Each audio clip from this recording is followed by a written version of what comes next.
The big star of Pawn Stars, Chumlee, has a special skill for finding lost treasures. He has always found forgotten items that have made the gold and silver pawn shop a lot of money. He is known for having a friendly attitude and good instincts. Fans love him and think he's an important part of the team because he can see value and deal well. Chumlee's knowledge and friendly personality have led to some of the most shocking and profitable deals on the show. He deals in everything from rare collectibles to pop culture memorabilia. How is it that he can make the everyday extraordinary? Find out by watching until the end. Richard Austin Lee Russell was born in Henderson, Nevada on September 8, 1982. He goes by the stage name Chumlee. This American businessman and reality TV star is best known for his roles on Pawn Stars, a hit show on the History Channel. Chumlee has worked at the Las Vegas gold and silver pawn shop for years, and the show shows what they do every day. His rise to fame as a TV star is just as interesting as the things he values. Chumlee's nickname comes from a funny story. When he was about 12, the father of one of his friends said that he looked like Chumlee, the walrus from the cartoon TV show Tennessee Tuxedo, because of his big face and chin. Austin changed his name to Chumlee and the name stuck. He grew up in Henderson and became good friends with Corey Harrison. The gold and silver pawn shop opened in 1989 with the help of Corey's dad, Rick Harrison, and grandpa, Richard Harrison. And Chumlee quickly entered their world. When Chumlee was 21, she started working at the pawn shop. She did a lot of different jobs there, like testing items, loading goods, and making tickets for customers' purchases. He did these things behind the bar for 5 years, becoming an important part of how the shop ran. His hard work and unique personality finally caught the attention of the shop's owners and producers, which led to him being cast in Pawn Stars, a reality TV show that debuted in July 2009. Chumlee is often the one who makes people laugh on Pawn Stars. He is the town idiot and the punchline to jokes, because he was thought to be stupid and incompetent. This description, however, only gives part of the story. Chumlee has shown that he knows a lot about certain things, like pinball machines, sports memorabilia, sneakers, toys, and video games. In a memorable episode from the second season called Pinball Wizards, Chumlee's understanding of pinball machines amazes even Corey Harrison. This shows how skilled he really is and shows that he is not at all stupid. It has been an interesting and exciting ride for Chumlee, from working behind the bar to becoming a key player on Pawn Stars. He has shown over the years that his sharp eye and brave choices can help him make money. Let's talk about some of the best times Chumlee won a lot of money at the gold and silver pawn shop. For just under $4,000, Chumlee chose to buy a set of 3 samurai swords. Rick and Corey Harrison, 2 of his co-workers, were not sure. They didn't believe he knew much about this subject and were worried that he might have paid too much for the sword without checking to see if it was real.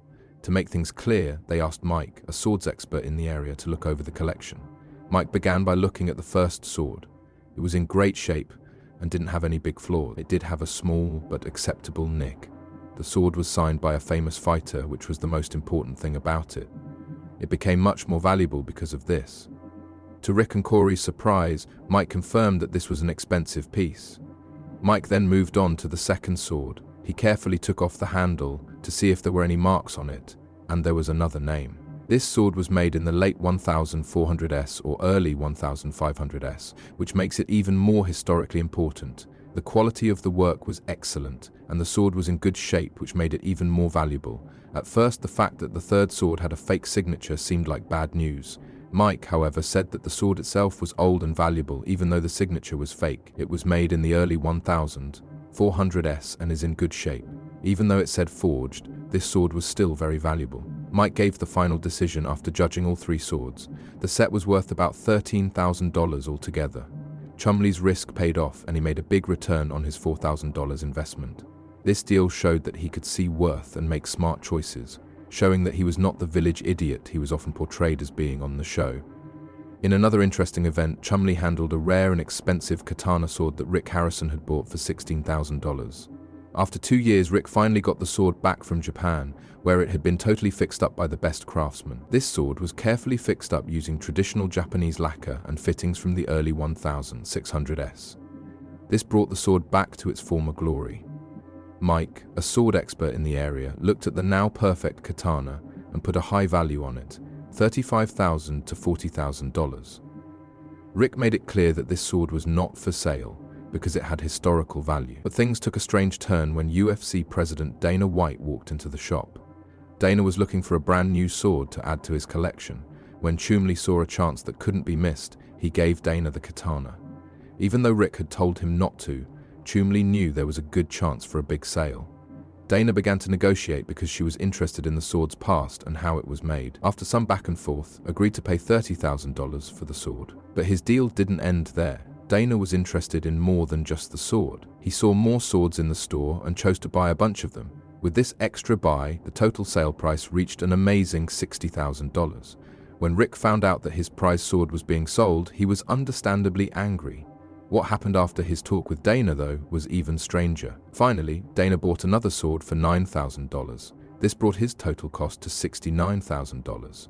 Chumlee's deal with Dana White showed not only how good he is at negotiating, but also how well he knows what important clients want. It turned something that could have been divisive into one of the best deals for the shop. In another interesting example of Chumlee's ability to find unique things, the BMW in which the famous rapper Tupac Shakur was shot is in question. Rick and Chumlee went to a Las Vegas car shop that said they had the exact BMW that Tupac was driving when he was shot and killed in 1996 after going to a Mike Tyson fight. Even though it had been fixed up and cleaned, the car still held historical value. It came with paperwork that proved it was real, like a lease deal from Death Row Records that said Tupac was in the car during the terrible event. Rick brought Warwick, his trusted expert on music items, with him to figure out how much the car was worth. Warwick compared it to Tupac's Hummer, which had sold for $200,000. He said the BMW could fetch between $500K and $1 million because of its historical importance and the fact that Tupac's records from that time had sold over 10 million copies, making them diamond albums. Even though the car had a bad past, its link to Tupac added to its appeal and mystery, making it a possible prize for the right buyer. The seller set the price at $1,500,000 after turning down a $900,000 offer. Rick found it hard to swallow this high price tag. Because the car had been in a crime scene, its value was subjective and hard to predict. It depended a lot on the right buyer at the right sale. They had to back out of the deal because they couldn't justify the high price. But it wasn't a waste of time. Chumlee learned something new that made him realize how much he knew about the pawn business. He loved the chance to learn more about something so special and important to history. Having such a dramatic past teaches us a lot about market value and buyer interest in things. At the gold and silver pawn shop, Chumlee always finds interesting things. One memorable moment happened when a man walked in with an old card-playing book from 1866. The book was full of old card game rules and techniques, even though it wasn't in the best shape. It talked about a lot of different games, some of which aren't played much anymore. That person wanted to sell the book for $1,500, but would take as little as $1,000. They won it in a card game. Chumlee became interested in the book's age and content and started to look into what it might be worth.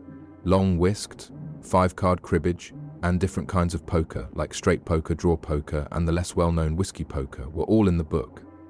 Because card games have a long history in Las Vegas, Chumlee thought the book would be a good addition to the store's library. Chumlee called in Rebecca, the shop's book expert, to get a more exact price. She agreed that the book was a great example of how-to books from the 1800s, which were popular because there were no official schools at the time. She said that before 1858, there weren't many books on card game rules, especially poker rules, so this 1866 release was very important. Rebecca thought the book was worth about $2,000 because it was important to the history of gaming and collectors would be interested in it, especially in Las Vegas where there are a lot of professional poker players and poker fans. Chumlee was surprised by this price because he thought the book might not be worth much because of how it looked. Once Chumlee had the expert's report, he started talking with the seller about the price. He wanted to make a deal that would be good for the shop because he knew the book had a lot of promise and collectors would be interested in it. At first, the seller refused to lower his price from $1,500, but Chumlee knew he had to buy it for less to make a good return. Chumlee was able to get the price lowered to $1,375 after some back and forth. The shop could still make a good profit at this price point, which was good for everyone.